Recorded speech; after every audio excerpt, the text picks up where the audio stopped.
Good morning, everybody. November 17th, and I received a question, or a question got posted the other day in the CrossFit Linchpin private track Facebook group by one of the members, Julia. And she had a great question. It's one that's popped up before, and I think we talked about it, but I think it's been a long time, like over a year. And it's a valuable question. Thought some people would benefit from it, so told her that I would answer it here as part of a live video. So the question was in regards to a few days ago, I think on November 14th, the workout of the day was Linchpin Test number 4, which, by the way, you can find all the 12 tests on our website or on Beyond the Whiteboard. So Linchpin Test 4 has certainly got a bias to it, a heavy bias. It's a heavy barbell workout. 205 pounds for the men, 145 pounds for the women. It's 4 rounds for time of 4 power cleans, 4 front squats, and then 4 shouldered overhead. Whatever you want to do, be it push jerk, split jerk, etc., etc., you're good to go. And her question was basically, we give some goal times for that workout, be it the Super Fitness Robot time, the more likely time, and on that particular day, I scratched them down. The Super Fitness Robot time, if that just is a wheelhouse workout for you, 6 minutes or less is what the data on Beyond the Whiteboard shows that people are going to do for that. They're crushing it.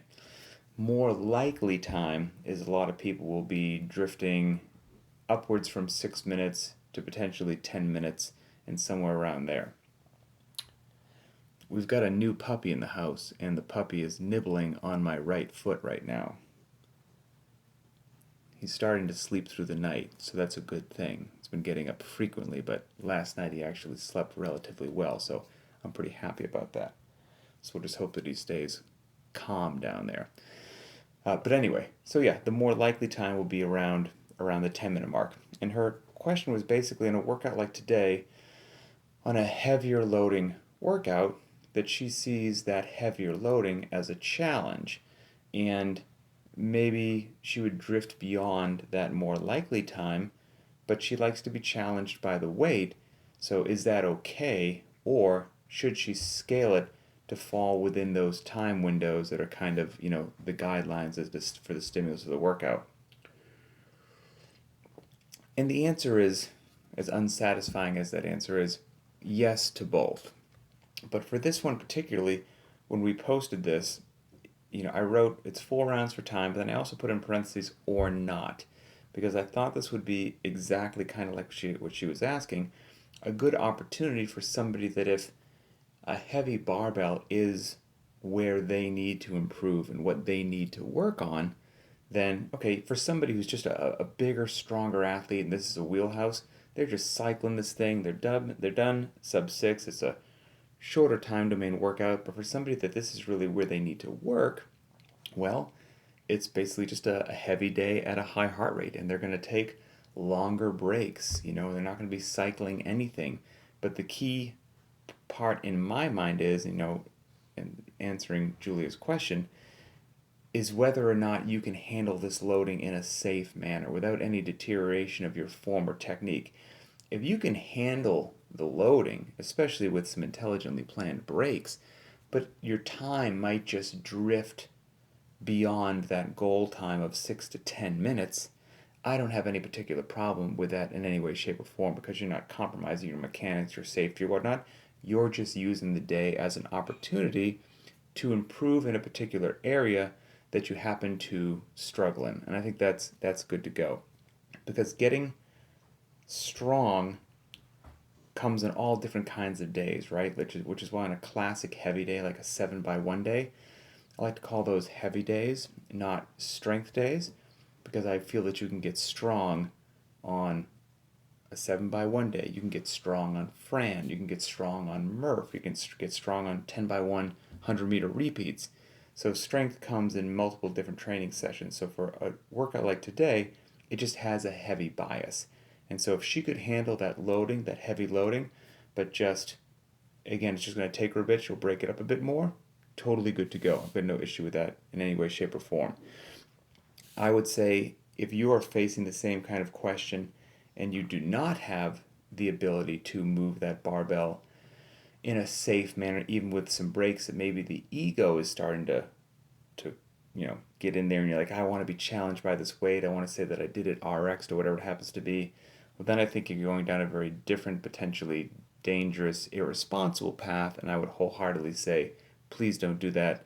Scale the loading in an appropriate manner so that it still challenges you, because you want to get challenged on a heavy day at a high heart rate for sure. You want your body to have that stimulus to adapt to, but you want to do so within the parameters of what you can do for your fitness. The puppy is now whining. I don't know if you can hear the puppy down there. Do you want to say hi to everybody? Let's do that. How about that? So they can see you. How about this? Come here. Come here, bud. Okay, come here. Ready? Ready? Okay, how about that, huh? Say hi to everybody. Yeah. Pretty exciting, huh? Oh, thank you. Thank you very much. Thank you so much. Oh, I appreciate that. Okay, there you go. There's your toy a little bit. You're good to go. Okay, you happy? Yeah? Okay. That's Rebel. He's a mischievous little puppy. Mischievous is the perfect word for him, but he's a good dog, and he's learning, and he's keeping me very occupied. So, here's what else I would say. If we had just your two, now this is obviously an oversimplification, but your two stereotypical athletes, right? Let's say you have your bigger, stronger athlete, loves the barbell, loves the heavy days. Oh, hey, you can't do that to the trash can. No, that's no good. What a mischievous little puppy. Yeah, just have a seat, just relax. You've got your bigger, stronger athlete, loves the heavy barbell, loves the something like Linchpin Test 4, can't stand Cindy, can't stand run a 5K or Murph or burpees or what we had in yesterday's workout, which was a whole bunch of sit-ups, which they might not have minded, but then we had 15 legless rope climbs. Well, on a day like Linchpin Test 4, that's their day to excel and great, and they get to move this barbell, and it's a short workout. And then on the other days, that's their day that they slow down. There's a lot of breaks. They're getting challenged. They're outside their comfort zone. It's kind of one of those days where everybody has those wheelhouse days, and everybody has those days that just humble them.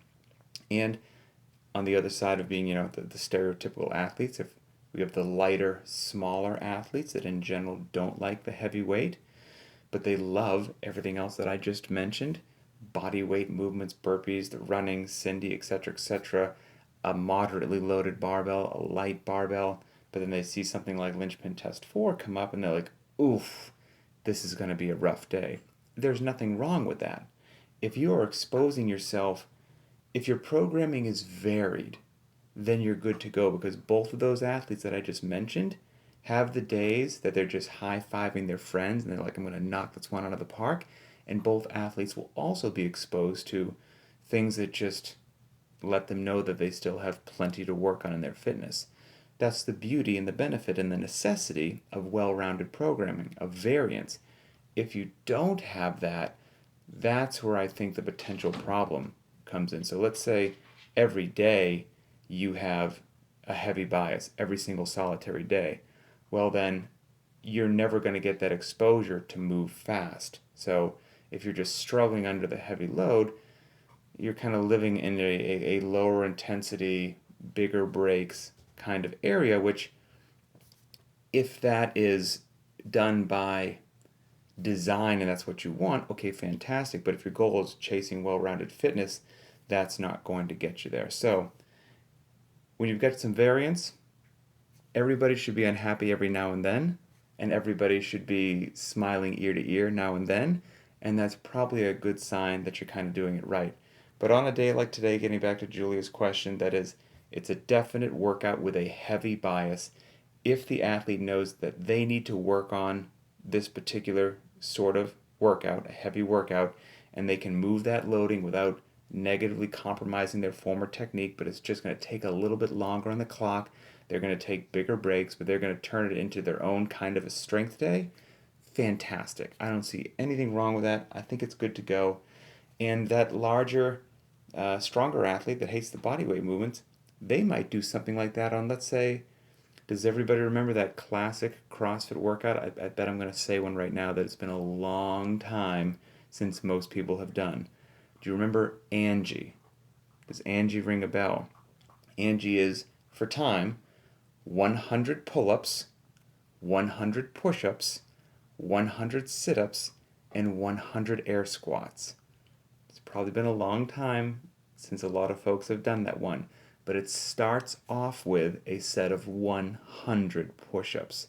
There's a really good chance that your pool of athletes in your gym that are just loving the heavier days do not enjoy Angie. So that would be their day to be like, well, the question now becomes, can I safely do 100 pull-ups, that amount of volume? If the answer is no, by all means scale it down. But if the answer is yes, I'm just going to break it up a bit, it's going to take me some time, but today's a day that I need to work on my pull-ups, then that's great. And see, both athletes get exposed to that. So that's it.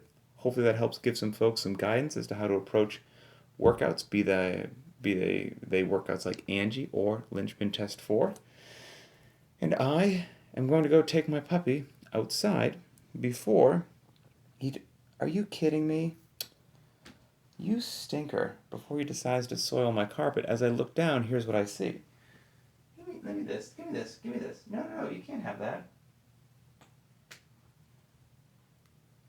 He's decided to just to chew through just a cable that I happen to randomly have there. Well, I guess this is now going in the trash. Thank you very much. Here, say goodbye to everybody. Come here. Come here, you stinker. Just causing problems, aren't you? Causing problems. All right, let's go outside. All right. What a little stinker. All right, have a great day, everybody, and we will talk later.